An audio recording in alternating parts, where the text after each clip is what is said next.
Krishna devotees, please welcome for morning Srimad Bhagavatam reading. Om Agnana Timirandasya Gnananjana Shalakaya Chakshurunmilitam Yena Tasmai Shri Gurave Namaha Sri Chaitanya Manubhishtam Sthapitam Yena Bhutale Swayam Rupa Kada Mahyam Dadati Swapadantikam Vandeham Sri Guru Sri Yuta Padakamalam Sri Gurum Vaishnavamscha Sri Rupam Sagrajatam Sahagana Raghunathanvitam Tam Sajivam Sadvaitam Savadutam Parijana Sahitam Krishna Chaitanya Devam Sri Radha Krishna Padan Sahagana Lalita Sri Vishakhanvitamscha He Krishna Karuna Sindhu Dinabandhu Jagatpate Gopesha Gopika Kanta Radha Kanta Namostute Tapta Kanchana Gaurangi Radhe Vrindavaneshwari Vrishabhanasute Devi Pranamami Hari Priye Vancha Kalpatarubhyascha Kripa Sindhubhya Evacha Patitanam Pavanebhyo Vaishnavebhyo Namo Namaha Nama Om Vishnupadaya Krishna Prestaya Bhutale Srimate Bhaktivedanta Swami Niti Namine Namaste Saraswati Deve Gauravani Pracharini Nirvisesha Shunyavadi Paschatya Deshatarani Jai Sri Krishna Chaitanya Prabhu Nityananda Sri Advaita Gadadhara Sri Vasadi Gaura Bhakta Vrinda Hare Krishna Krishna Krishna Hare Hare Hare Rama Rama Rama Hare Hare Om Namo Bhagavate Vasudevaya Om Namo Bhagavate Vasudevaya Om Namo Bhagavate Vasudevaya. So we are reading from chapter 17, text 33, canto 1. I'll share the screen first.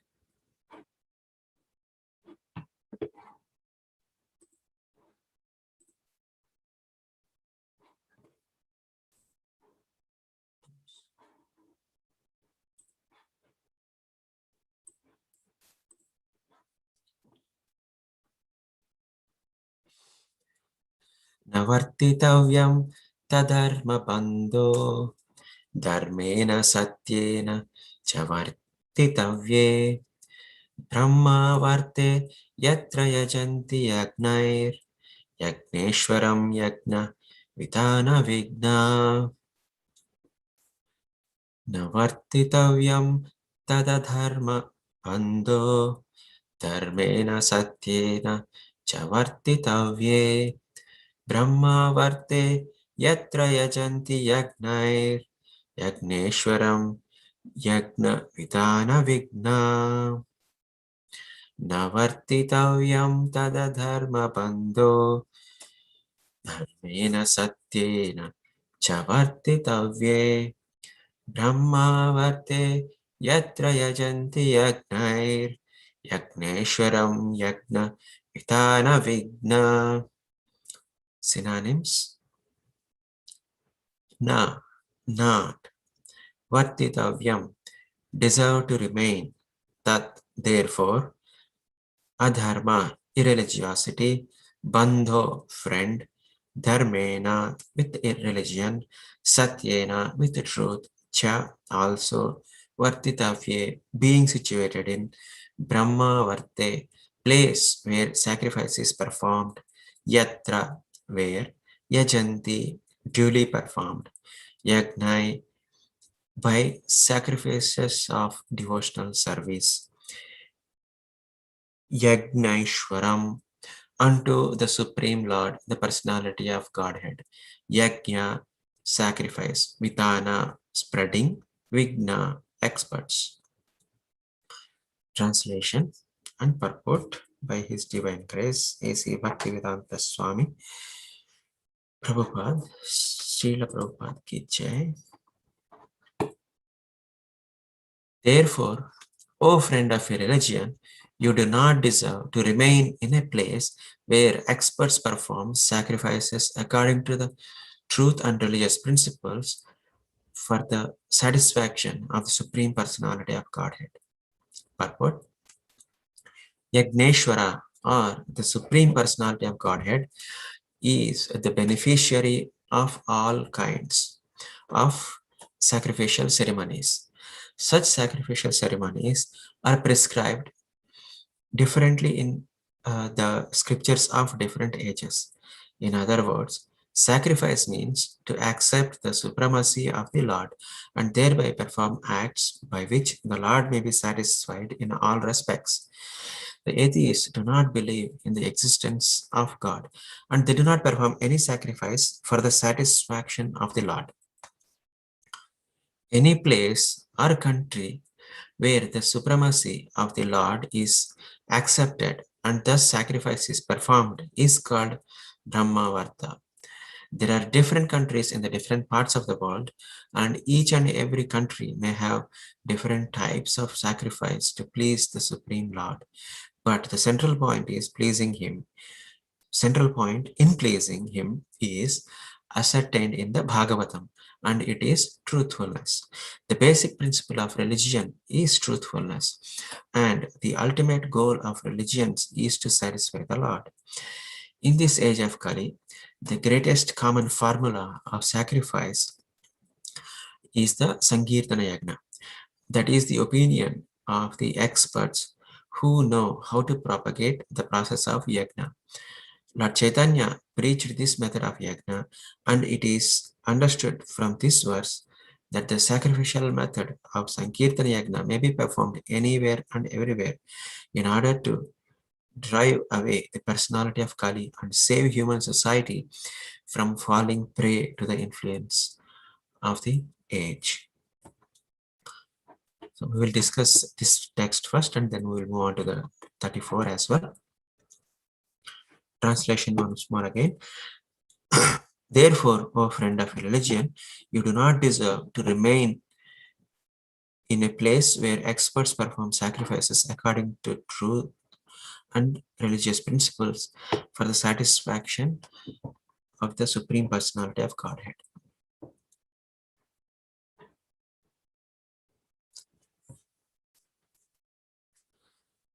So we are dwelling on this topic for some time now.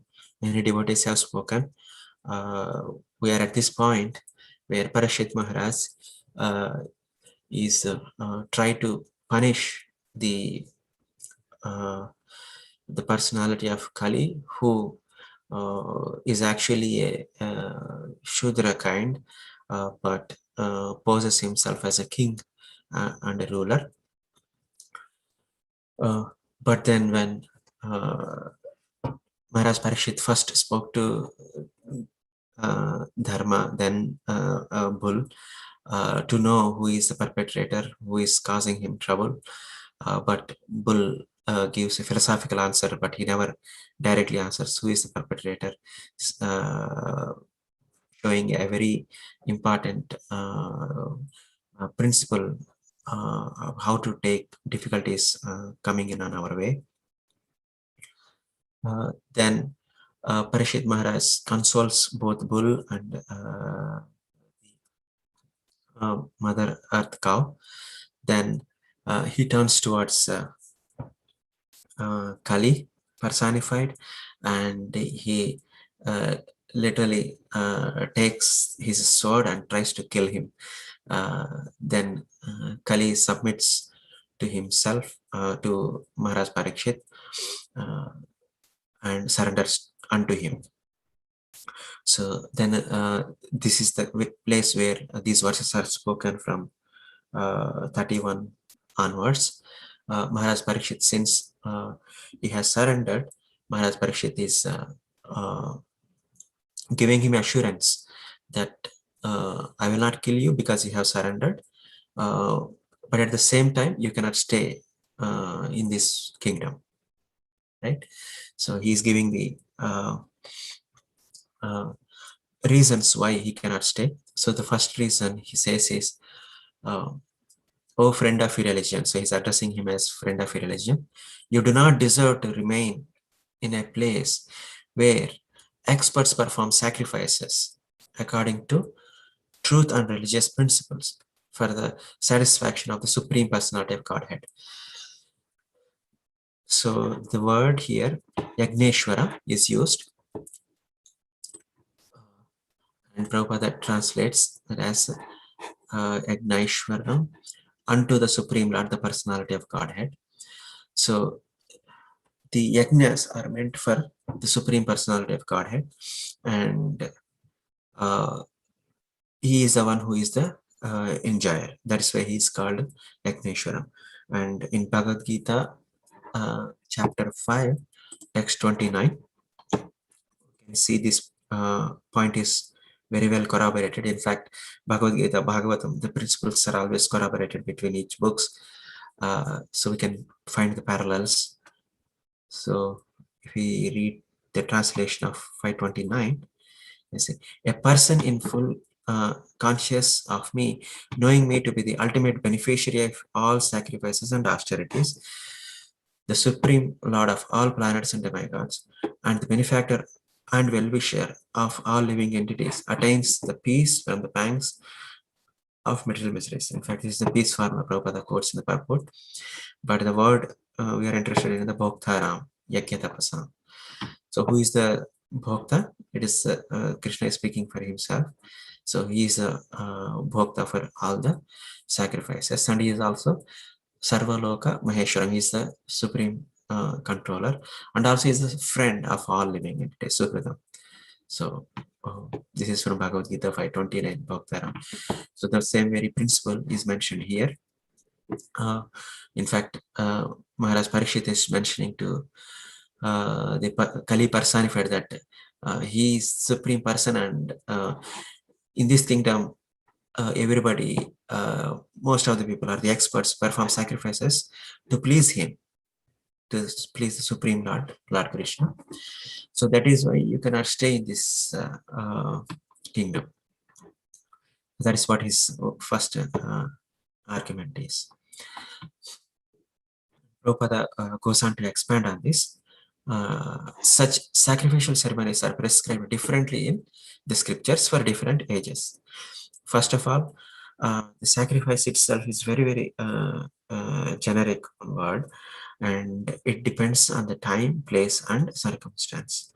Now, based on different times and ages, there are different prescriptions are given. Prabhupada, in fact, explains later on this purport. For this age, what is the real yagna? What is the authorized yagna?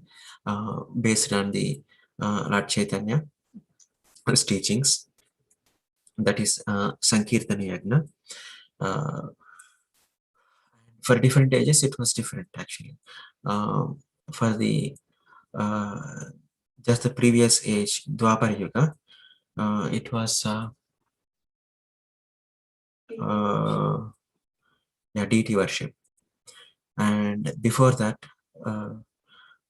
when Lord Ramachandra was present, it was yagyas, fire sacrifices, and before that it was meditation, right? So this yagna, the principle of yagna, is really a secular principle. In fact, Prabhupada uses this secular word. Sometimes we might think whatever principles that we are practicing, Krishna consciousness, appears to be very, very exclusive and not a secular. But based on yesterday, actually, I really appreciated the Prabhupada mentioning the word. I will repeat it for today's discussion as well. A secular state may be impartial to any particular faith But the state cannot be indifferent to the principles of religion as mentioned. So here he's mentioning that it's not that the principles of religion are dependent on a specific faith that one is following. In fact, in the same purport, he says, there is no need to turn, right? There is no need to turn from Hindu to Mohammedan to Christian or some other faith and thus become a renegade and not follow the principles of religion. So what he is saying is, in fact, if you turn like that, there is a good chance that we will not follow the actual principles of religion. So there is no need to turn like that. Rather, the focus should be on the principles of religion, whichever the name of the religion is, but what are the principles of religion? So that is the true secular state. The secular state actually protects these principles rather than specific religions itself, religious denominations. Right? And therefore, under their patronage, the opponents of religious principles, such as means people who doesn't protect these religious principles, such as greed, falsehood, and cheating and pilfery, will naturally follow. So when we don't follow the actual religious principles, all these anti-religious principles will follow. And so there will be no meaning to propaganda crying to stop corruption in the state. Right? So Prabhupada beautifully brings out this concept of what is secular state means. And there are many actually, Bhagavatam and Bhagavad Gita talks about these secular principles. Particularly, this verse is talking about yajna. So yajna is a secular principle. Like wherever, whatever time, place, and circumstance, and whichever country we are living in, right? Whatever the situation, yajna is a very common. In fact, Bhagavad Gita specifically talks about yajna, dana, and tapa. These three are universal, right? Whichever form we are doing.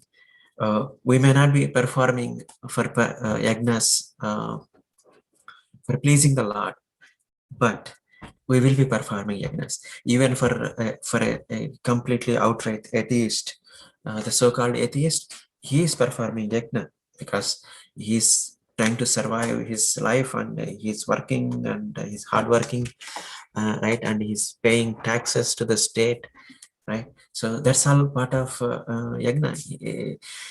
So he is doing sacrifice to please the state, and so that he can live and follow the state's laws and live peacefully in the state. So that is the principle of yajna. Though he may not explicitly performing that yajna for pleasing the Lord, but at least for his survival, he is doing it, right? So in that way, we can see that yajna is a very secular principle, right? So everybody will be doing it somehow or the other. So the best way is to do that to please the Lord. And that's what was happening at the time of Parishit Maharaj, that the verse says, at that place where Parishit Maharaj is ruling, where experts perform sacrifice according to the truth and religious principles for the satisfaction of the Supreme Personality of Godhead. So they are performing, the experts who are knowledgeable people, they are performing the yajnas. That is the first. And then they're performing according to the secular principles of truthfulness and Prabhupada actually mentions here only truthfulness, but in the previous verse he mentions those secular principles as austerity, cleanliness, mercy, and truthfulness. So by following those principles, they are performing these sacrifices for satisfying the Supreme Personality of the Lord. So all the components are mentioned here in this text, right? Similarly, dana and tapa are also very important. Tapa is already mentioned, that is austerity. Dana is a charity. That's another important secular principles, that we should give charity. And aptly, we are now in the mood of celebrating Bhadra Purnima, and our teachers now they're calling that as Bhadra Dana. We are gifting the knowledge of gift in terms of gifting Srimad Bhagavatam. So that's also another secular principle of whatever we have, we try to distribute to people who are unfortunate or who doesn't have this knowledge, right? So, so charity is another important secular principle of religion, right?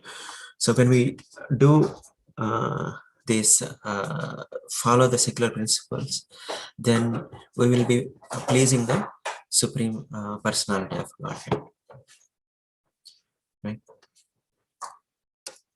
And there is another word here, Brahmavarta.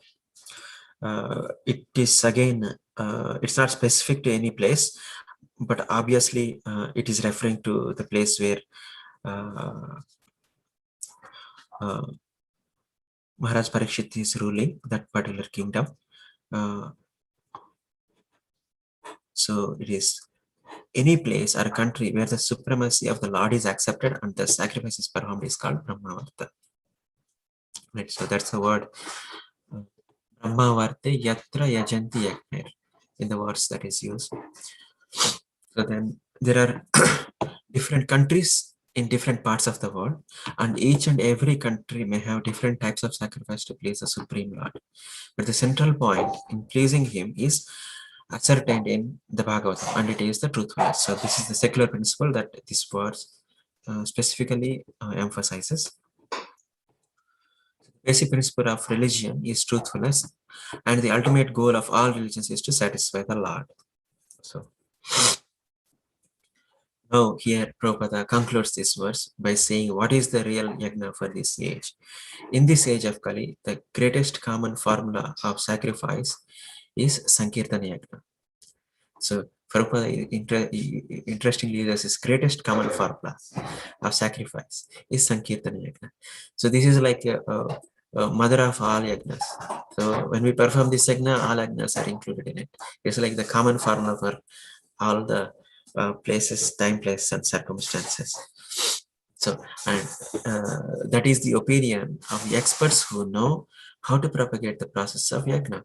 Lord Chaitanya preached this method of yajna, and it is understood from this verse that the sacrificial method of Sankirtan yajna may be performed anywhere, everywhere, in order to drive away the personality of Kali and save human society from falling prey to the influence of the age. So, because in summary of this text, because yajna is performed in the place where Maharaj Parikshit is ruling to please the Lord, so Kali cannot stay. So that's what essentially he's bringing the point. He's convincing Kali that you cannot stay here, right? So now, because Maharaj Parikshit gave very good reason that because to please the Lord, we are doing all this. Now he takes a small detour, glorifying the Lord. So indirectly, he is telling, glorifying the Lord in front of Kali, and to say that really you cannot stay. But it's a small detour, and it's a good detour. Sometimes detours are boring, but this is a very good detour, glorification of the Lord.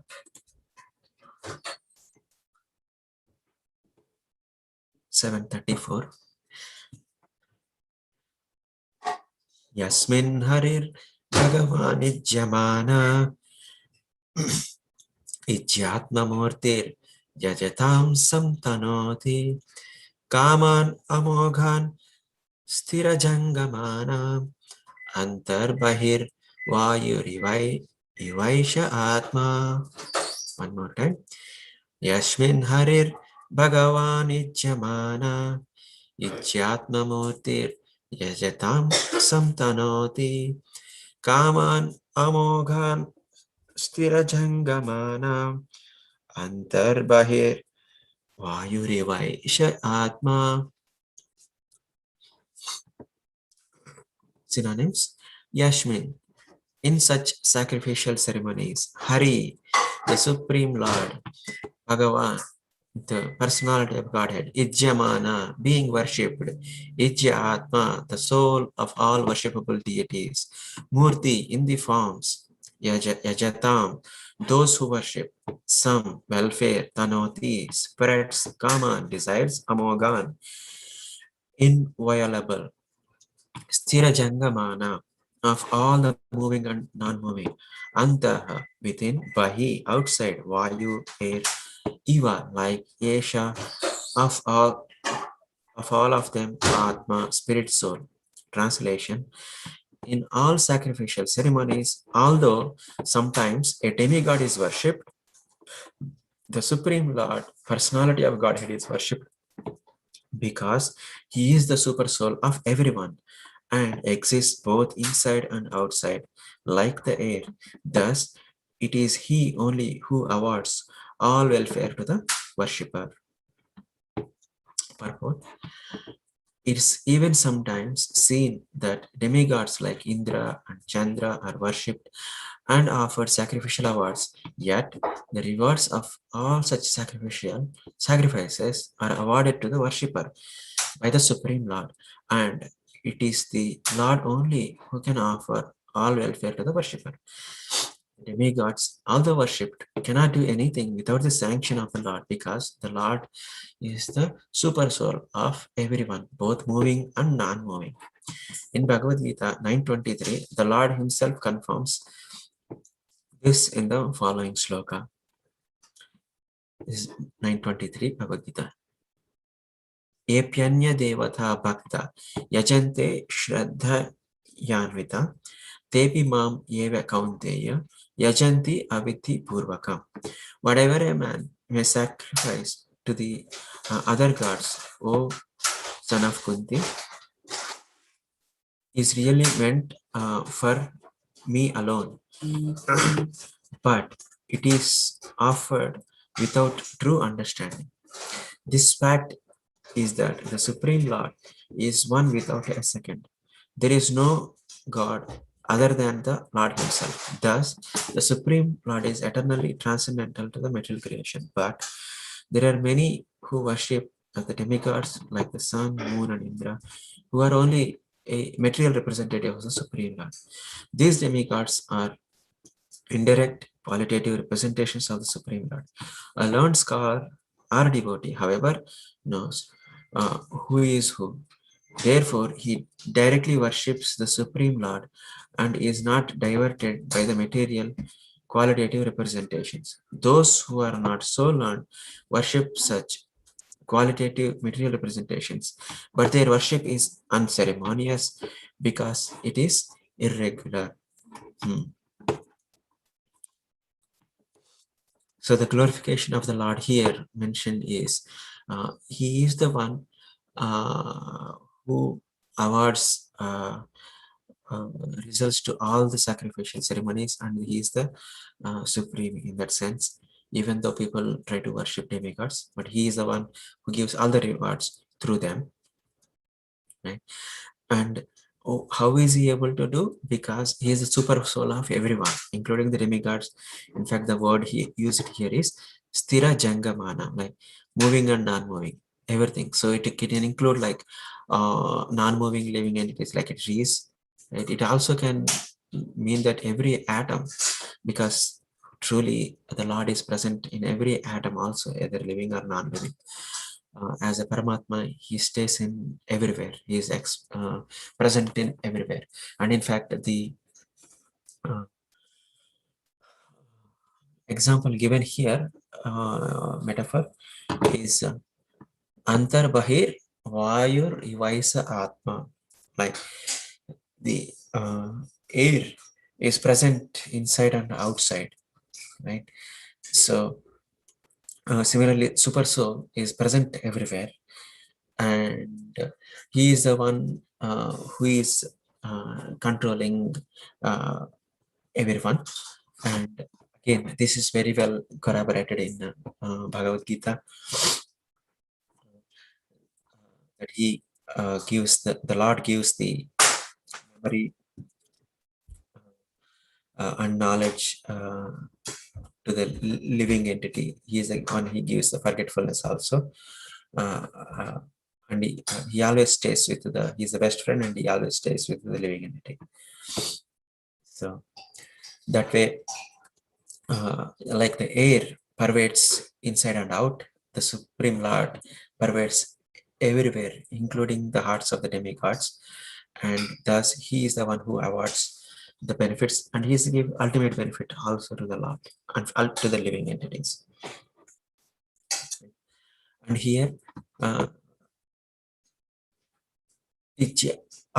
Murtir. Atma Murtir is mentioned as demigods, but Hari and Bhagavan, the Lord Krishna is mentioned here as the Ijyatma, being worshipped. Even though we are worshipping all the other worshipable deities, those are demigods.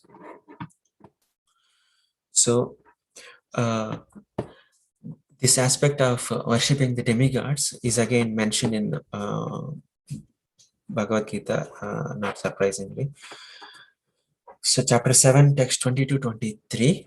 You can see that chapter 7, text 22-23. I will read just the translations. This is regarding the worship of the demigods. Those whose intelligence has been stolen by material desires surrender unto demigods and follow the particular rules and regulations of worship according to their own natures. 21. I am in everyone's heart as super soul. As soon as one desires to worship some demigod, I make his faith steady so that he can devote himself to that particular deity. So Krishna is speaking this. Text 22. Endowed with such a faith, he endeavors to worship a particular demigod and obtains his desires. But in actuality, these benefits are bestowed by me alone. Text 23. Men of small intelligence worship the demigods, and their fruits are limited and temporary. Those who worship the demigods go to the planets of the demigods, but my devotees ultimately reach my supreme planet. So here, this text really actually echoing the same principle that we are discussing here in text 34 of Bhagavatam. So endowed with such a faith, he endeavors to worship a particular demigod and obtains his desires. But in actuality, these benefits are bestowed by me alone. So that's exactly what it's mentioned here. He's a super soul of everyone and exists both inside and outside like air. Thus, it is he only who awards all the welfare to the worshipper. Similarly, chapter 9, Bhagavad Gita, text 23-25 also describe the similar principles, that why demigod worship is actually condemned and it's not necessary. In fact, Prabhupada quotes that one and explains here 923, and he says avidhi purvakam, worshipping them is not proper, right? So here Parishit Maharaj is glorifying the Lord, that in fact the Lord is the supreme enjoyer of the sacrifices in the as in the previous text, and he's also the supreme benefactor. He is the one who gives all the results of the sacrifice, right? Because he's the super soul of all the living entities, including the demigods who are worshipped by some people, right? So thus he glorifies the Lord in this verse. So yeah, so there is other way to understand that the Supreme Lord, Lord is the one who provides results through demigods, is by understanding the universal form, where the universal form himself is the Lord himself, and the super soul of universal form is again the Lord in the form of it's specifically actually called, I'm forgetting the name. There is a specific Sanskrit word for that.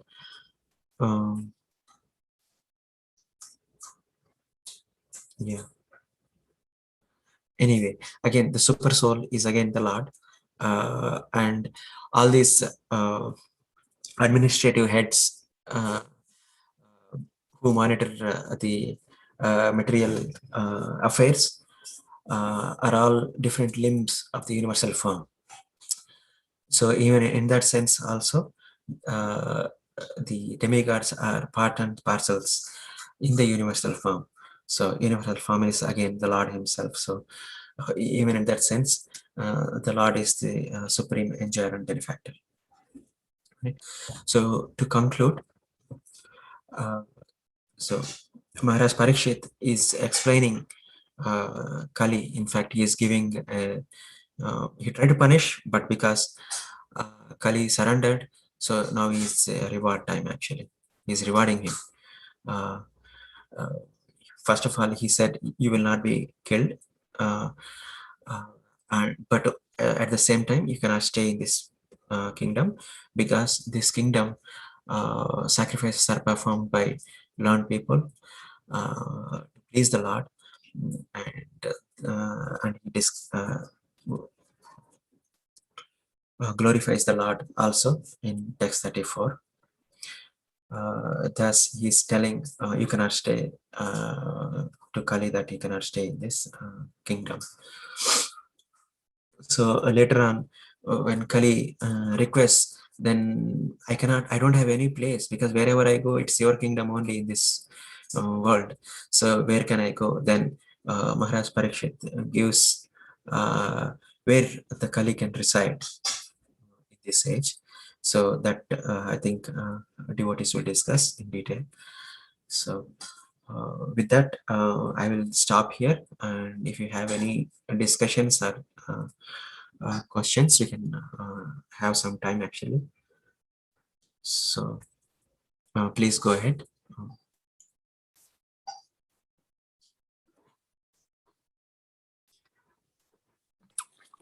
Hare Krishna Prabhuji, please accept my humble obeisances. All glories to Srila Prabhupada and Guru Maharaj. Hare Krishna Prabhu, please accept my humble obeisances. Our glories to Kumar and Prabhupada. Thank you, Prabhuji. Wonderful talk, very detailed. The word you were probably looking for was, now I'm missing it, Vishwarupa. Probably that is what you were looking for, so I thought I'll bring it up. Yes, Prabhu. Vishwarupa is the universal form. I'm talking about the super soul. It is to do with the Garbha. I forgot. There is a Garbha comes in it, in that Sanskrit word. Okay.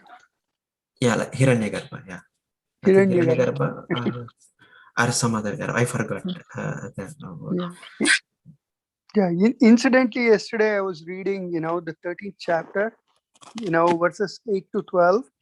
And, Prabhupada very clearly explains in them, the same aspects, like humility, non-violence, tolerance, simplicity, cleanliness, stuff like this, which are all, in a way, they're all secular, but also very specific to Krishna, Yes. And then, so that was going through my mind. And after that, like when you start from the 13th verse in that chapter up till the 19th verse, again, it's about the super soul, and how his universal form is everywhere, and how he sends us through his and all those things that you were describing, and like how the super soul appears to be divided by sitting in everyone's heart, but he's not really divided.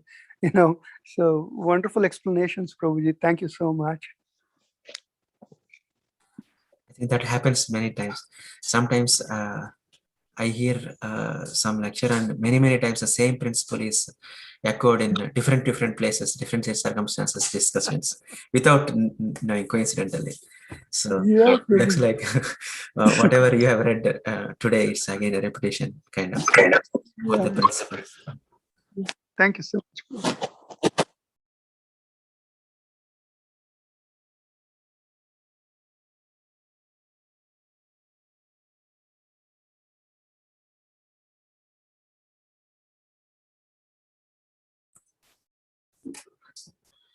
So I think if no more discussion, we will conclude here. वाञ्छा कल्पतरुभ्यश्च कृपा सिन्धुभ्येव च पतितानां पावनेभ्यो वैष्णवेभ्यो नमो नमः। ग्रंथराज श्रीमद् भागवतम की जय, श्रील प्रभुपाद की जय। हरे कृष्ण।